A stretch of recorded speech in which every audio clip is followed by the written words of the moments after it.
Mai honetan, hemen dauzkagu sindikatuko ordezkariak. Hiru sindikatu dauzkagu hemen, komentatu elare gonbidatuta izan dela, baino ez du aukera aprobetxatu, ez du etorri nahi izan. Hemen dauzkagu Ibon Zubiela Martin, LAB sindikatuko Zerbitzu Publikoetako Federazioko Lan Osasunaren arduraduna.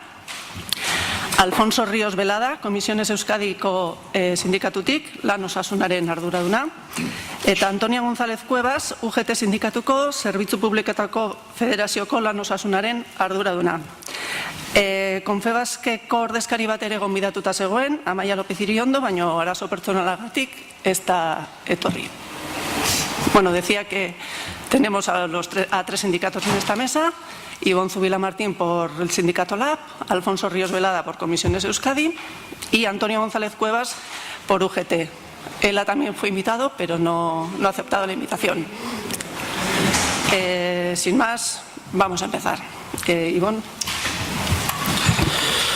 Eskerrik asko. Eta lehen eta behin salaketa egin nahi nuke, nik eskatu nun hau euskaraz egitea, eta horretarako eskatu nion osalani itzulpen gintza jartzea eta tamalez ez du jarri. Logikoki esan zidan, zuk egin dezakezu nahi duzun hizkuntzetan. Hombre baina osalanek bermatu behar du denon eskubideak, ez da Euskaldunon eskubideak ere bermatu behar ditu. Eta nik uste du kasu honetan ez duela egin. Gainera, aurreko mailan ikusi dudana, nik uste du segurazki jende gehiago jakingo balu aukera hori dagola, jende gehiago egingo zuen euskaraz, baina momentuz osalanek ez du bermatzen euskara hitz egitea. Dicho esto, claro, la violencia, pues tal y como dice la Organización Mundial de la Salud, la violencia en el trabajo no es un problema individual ni aislado, sino es un problema estructural y estratégico que tiene que ver principalmente con factores sociales, económicos, organizativos y culturales. Y según la propia OIT, las profesiones que más relacionadas están son normalmente las del sector servicios. Pero claro, ¿qué consideramos necesario para que una intervención sea positiva en referencia a violencia y agresiones? Bueno, pues ya se ha dicho más o menos, y es algo bastante básico en prevención. Mejora de la organización del trabajo, evaluación de riesgos, medidas preventivas, planificación y evaluación de la eficacia de las medidas. Eso es el ABC, no estoy descubriendo nada nuevo, pero eso a día de hoy no se hace. A pesar de que sabemos que hay algunos factores, y lo ha comentado el primer ponente, que aumentan el factor de riesgo, no se tienen en cuenta dichos factores. Falta de información y atención prestada a las personas usuarias, insuficiencia de recursos humanos y materiales, plantillas inadecuadas, sobrecarga de trabajo, descoordinación entre el personal y los servicios del centro que pueden originar una información contradictoria, trabajo a turnos o nocturno o solitario, demora en la asistencia y largas esperas, estilos de gestión rígidos y autoritarios y muchas veces comunicaciones a las personas usuarias en un tono, digamos, amenazante, y además cuando está relacionado, por ejemplo, con el corte de una prestación, parece que vas a ir a la cárcel porque te van a quitar la baja, el cese de esas prestaciones económicas, zonas con dificultades económicas, deprimidas o alto índice de criminalidad. Bueno, hay unas cuantas. Entonces, ante eso, ¿qué está pasando a día de hoy? Pues está pasando esto. Esto no se lo ha inventado el sindicato LAB. Esto fue de hace poquito. Asalte deja atada su coche a un encargado de un súper en Munguía. Claro, tenían que llevar el dinero, 10.000 euros. ¿Sabéis qué ha hecho este supermercado? En el súper de Munguía ha puesto para que vayan a recoger el dinero. En el resto de los súper no. Tienen que seguir yendo las trabajadoras a entregar el dinero. Una medida súper eficaz. Súper eficaz. Es más, y cuando les pillan robando a alguno, tienen que ir las trabajadoras fuera de su horario de trabajo a poner la denuncia. Y esto está pasando a día de hoy, aquí. Los trabajadores de Osakidetza sufren 3 agresiones por semana. Lanbide, desde 123 agresiones desde que gestiona la RGI. Esto no tiene nada que ver con la organización del trabajo y los recursos de tiempos que tiene esta gente.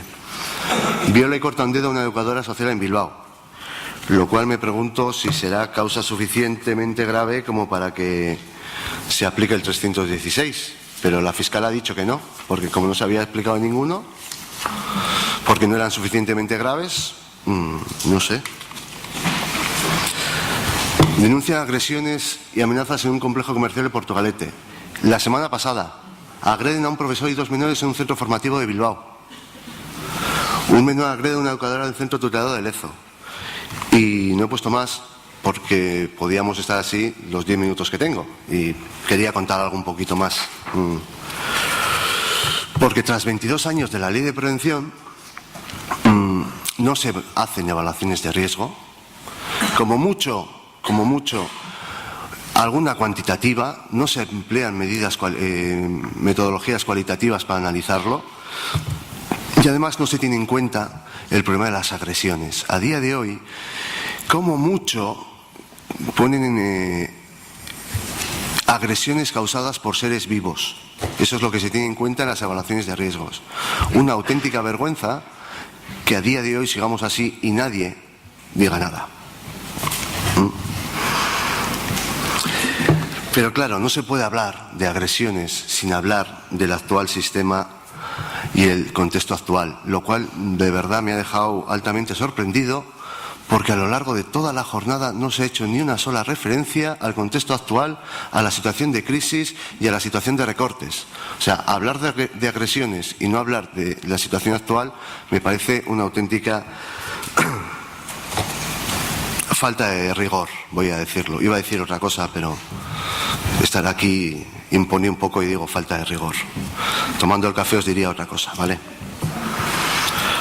Reformas en el mercado laboral, flexibilidad, despido libre, descuelgues, negociación colectiva que casi ha desaparecido, empresas de trabajo temporal, situación de la salud laboral, deterioros en servicios e instalaciones, falta de inversión,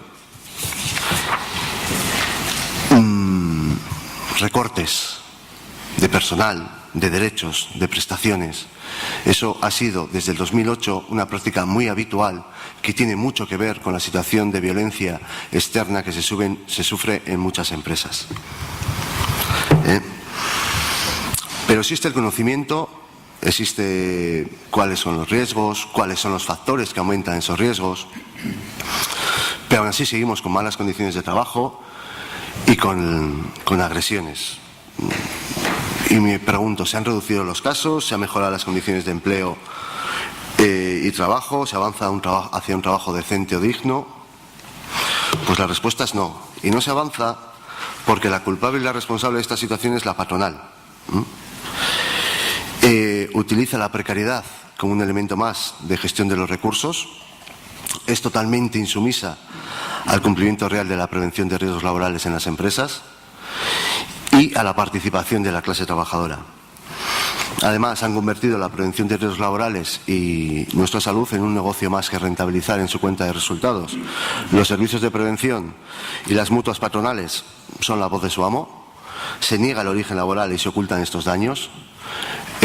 Maite ha dicho que 2 eran accidentes de trabajo y porque se habían reconocido judicialmente. ¿Eso qué quiere decir? Que la mutua de primera las había reconocido, ¿verdad? Se utilizan métodos de identificación o evaluación sin ningún rigor científico y no se tiene en cuenta el tema de violencia y de agresiones externas y no se dota al personal de tiempos y recursos necesarios. En las mutuas no colaboradoras o colaboradoras, no sé cómo se llaman ahora, de la Seguridad Social, por norma general niegan no solo las agresiones, niegan la mayoría de los daños a la salud derivados del trabajo. Tenemos que acabar en Osakidetza y luego iniciar un cambio de contingencias para que se reconozca ese daño a la salud como accidente de trabajo. Como mucho los casos graves, el resto no los tiene en consideración y lógicamente las secuelas y daños psicológicos no son tenidos en cuenta. Pero en las administraciones públicas no estamos mucho mejor. No existe una voluntad política de confrontar con la patronal, ni muchísimo menos. Falta de control real, total y absoluto. A día de hoy los medios de los que dispone Inspección de Trabajo, incluso Osalan, son totalmente insuficientes de cara a hacer frente a la realidad en prevención de riesgos laborales. Y además existen reformas a la carta de la patronal, tanto laboral como de negociación colectiva como de mutuas. Porque la economía no es neutral, no es simple matemática, sino que responde de las voluntades políticas. Y hablar de prevención de riesgos es hablar de las injusticias del sistema, de las desigualdades de la sociedad. Y aunque sabemos desde muy antiguo que la pobreza afecta más a la salud y que las personas pobres enfermamos más y antes que el resto de las personas ricas, en las agresiones es exactamente lo mismo. Hoy justo la que ha faltado era la de los médicos. Y me parece muy curioso, ya me están echando la bronca, me parece muy curioso que se trajera una ponencia sobre los médicos que han tenido un total de 163, pero de las cuales solo 152 han sido incidentes. Accidentes 11 y con baja 4. En técnicos auxiliares sanitarios, vale, han sido menos, han sido 95, pero 41 incidentes, 54 accidentes y 15 con baja. Pero nos centramos en la punta del iceberg, en lo que sufren los médicos, cuando son las categorías profesionales más bajas las que normalmente sufren una mayor situación de acoso y una mayor situación de agresión. Pero eso, nuevamente, no se tiene en cuenta. Y ante esto, ¿qué hacer? Pues en 3 minutos voy a explicar qué hacer. Lógicamente, la organización del trabajo tiene que ser considerada dentro de las distintas dimensiones de riesgo psicosocial, dentro de una prevención integral y efectiva, dentro de una dimensión social y colectiva. No es un problema individual y, por lo tanto, el tratamiento debe ser colectivo, con visibilidad, con un proceso participativo y con un compromiso real de actuación. Visibilidad, nos centramos a llegar al centro de la tierra de la organización del trabajo, hacer visibles estos riesgos que a día de hoy son invisibles, solo se tienen en cuenta cuando se ha pasado la agresión, y poner en el centro de la actualidad esta problemática. El tema de la participación no es posible. Esto no es un proceso técnico, aunque a día de hoy y en esta jornada parecía que solo es un proceso técnico, ya que no se ha hablado de condiciones de trabajo, ya que no se ha hablado de la participación de la clase trabajadora, pero sin la participación de la clase trabajadora no hay prevención posible y eficaz. Y además todo ello unido a la movilización. La movilización es la herramienta fundamental de la acción sindical de cara a sacar a la calle a la clase trabajadora y a la sociedad, para poner encima de la mesa, como decíamos, dentro de esa visibilidad, los problemas de salud laboral, y tanto a nivel reactivo como a nivel de prevención. Si no, por desgracia, tendremos que ir al trabajo como aparece en la foto. Esta guía que sacó el sindicato en el 2004, han pasado 13 años, y por desgracia sigue siendo de actualidad. Esperemos que entre todos y todas cambiemos no solo las medidas técnicas, sino realmente el problema de la organización del trabajo, demos una vuelta a la situación actual y el futuro sea de eso que la OIT habla de trabajo decente o trabajo digno, porque ir a trabajar no tiene que convertirse en un deporte de riesgo. Eskerrik asko.